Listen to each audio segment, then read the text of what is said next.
Welcome to video number 6 on using iTrain. My name is Bob. In the previous video we started laying our first pieces of track and then learnt how to control turnouts. In this video we'll practice a fast method of laying track using key commands. We will see ways of avoiding common errors, and we will look at track layers. Okay, so I'm in iTrain. I've loaded the demo layout and I've saved it under a new name so we can play with this layout without destroying the original demo layout. And now I've opened the switchboard editor, and that's where we are now. In this video I'm going to recreate the test track layout that we made in the last video, but this time using the preferred method that is described in the user manual, which uses keyboard commands.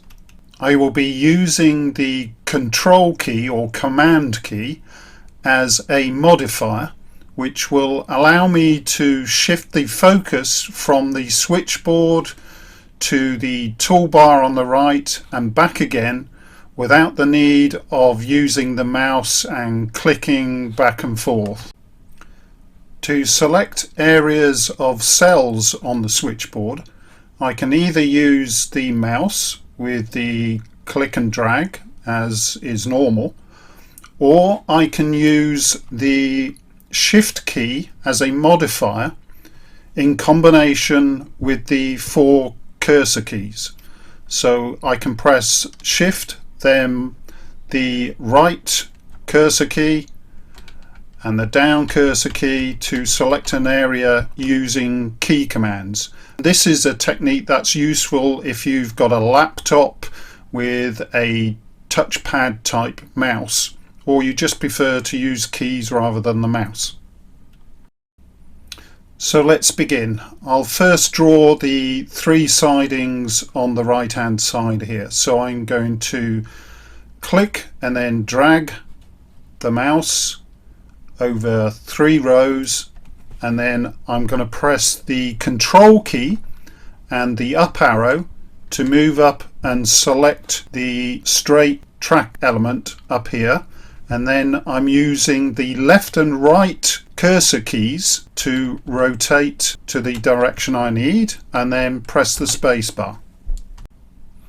Then I will click on the next location with the mouse and then press the control key and the down arrow key to move to the wide curve in the toolbar, and then use the left or right cursor key to rotate it, and then press the space to enter.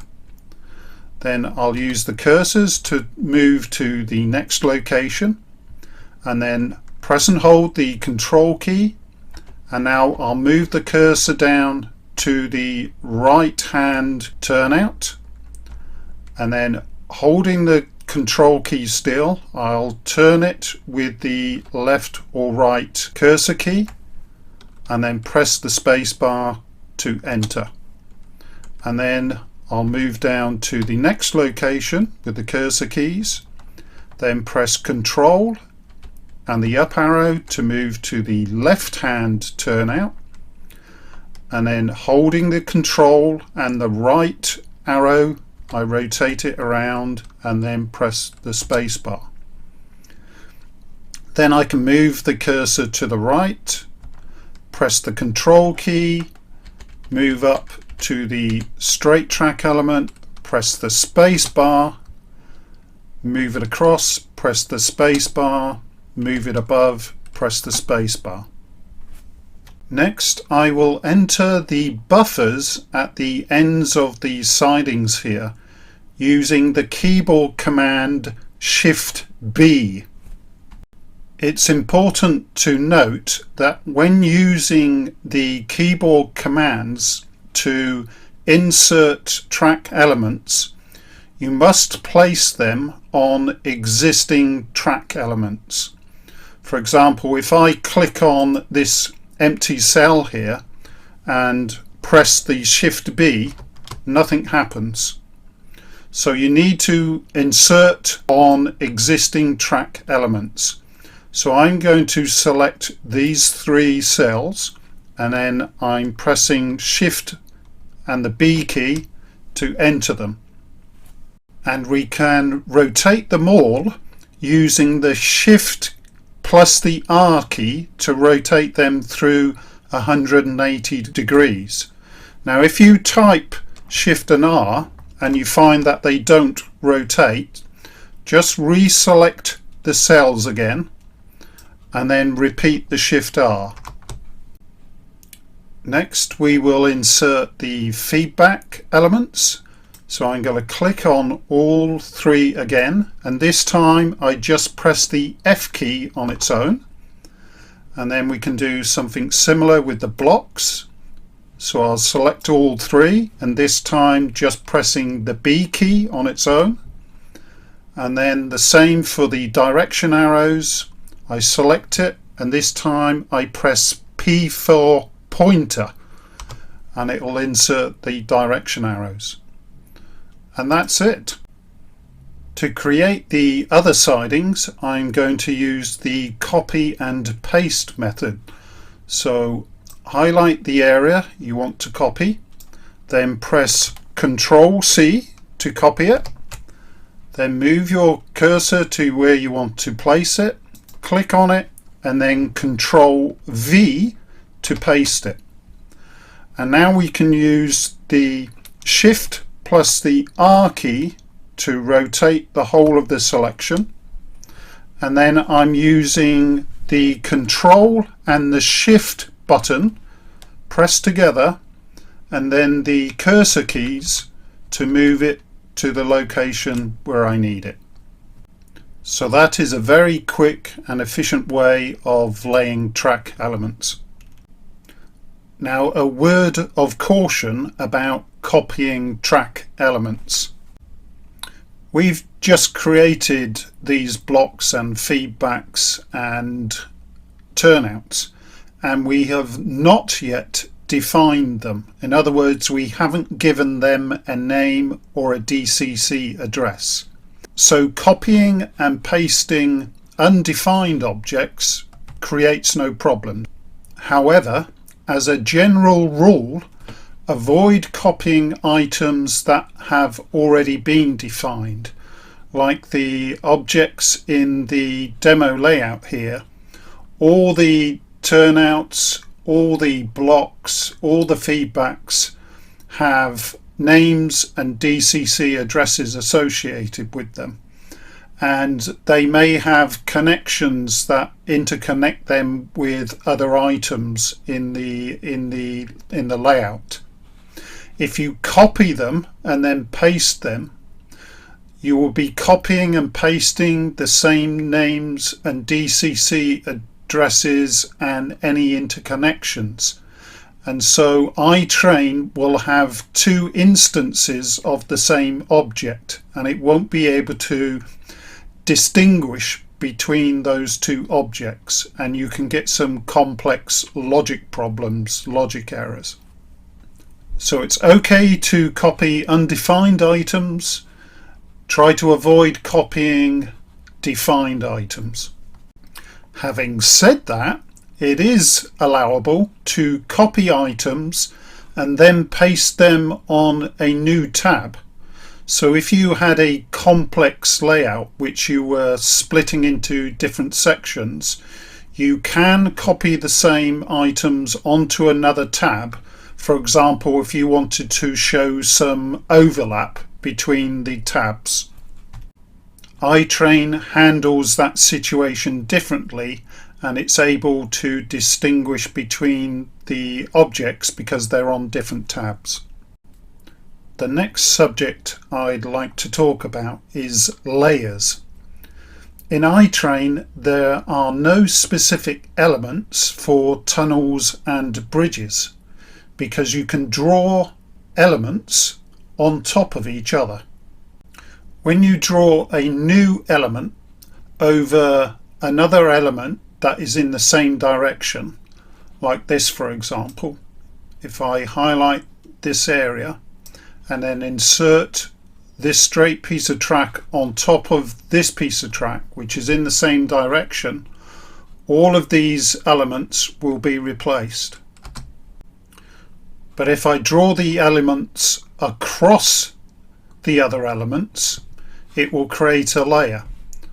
So if I rotate this around and then draw this across there, you'll see that it creates a layer which is indicated by a kind of transparent grey bridge. Now, how do you edit elements on or below a layer? If only a single cell is selected, then actions like delete, move and copy will act on the element on the top. So if I press delete on this, you'll see the element on top has been removed. If more than one cell is highlighted, then the action will be on all the layers. So if I press delete now, it deletes both layers. Can you delete the layer underneath? Well, you can, as long as you select a single cell, and then you can press the Shift plus the delete key, and that will delete the layer below. So layers like this are normal accepted practice and are denoted by these grey bridges. However, if you are new to iTrain, you can sometimes create layers without meaning to, and that can cause some problems. Let me give you an example. So here we have a situation where you've created a siding and then you want to add another siding above it. So you place your cursor here so you can input a right hand turnout. You place it and then you carry on above it and continue to lay your curve and then the straight track to finish the siding. Everything looks fine, all the connections look good, but this grey piece of bridge here should be a red flag to you, because what you have actually done is created a layer. You've created the turnout on top of the curve that was and is below it still.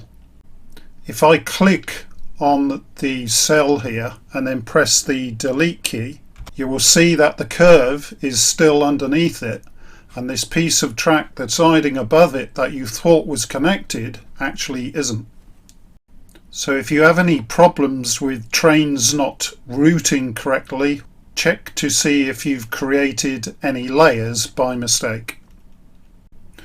Now, when you control the layout, it is not a problem to switch an element, for example a turnout, which is below a normal track element as I'm showing here. Only the topmost switchable element is switched. So having a non-switchable element like this straight piece of track on top of the turnout underneath is not a problem. But do not have two turnouts placed on top of each other, because you won't be able to control the turnout that is beneath. Lastly, a few additional things that I forgot to include in the video which are important to note. When placing block elements, try to leave at least two squares either side of the block to allow the block name to be displayed without covering other items either side. And at the ends of pieces of track, by the buffers or where it meets a curve or a turnout, if space allows, try to leave one square free there as well. As you will see in future videos, that will then give you the option to replace this piece of track with a text element to enhance the visual identification of sections of track. Now this is jumping ahead a little to a future video, but the direction of these arrows is important as well. The arrows need to match the direction of the two dots shown in the block element here. So if you imagine these two dots forming an arrow, you need to ensure that this arrow is pointing in the same direction. Now we will talk about what is the correct direction in future videos. For example, what is the correct direction of travel in a siding like this?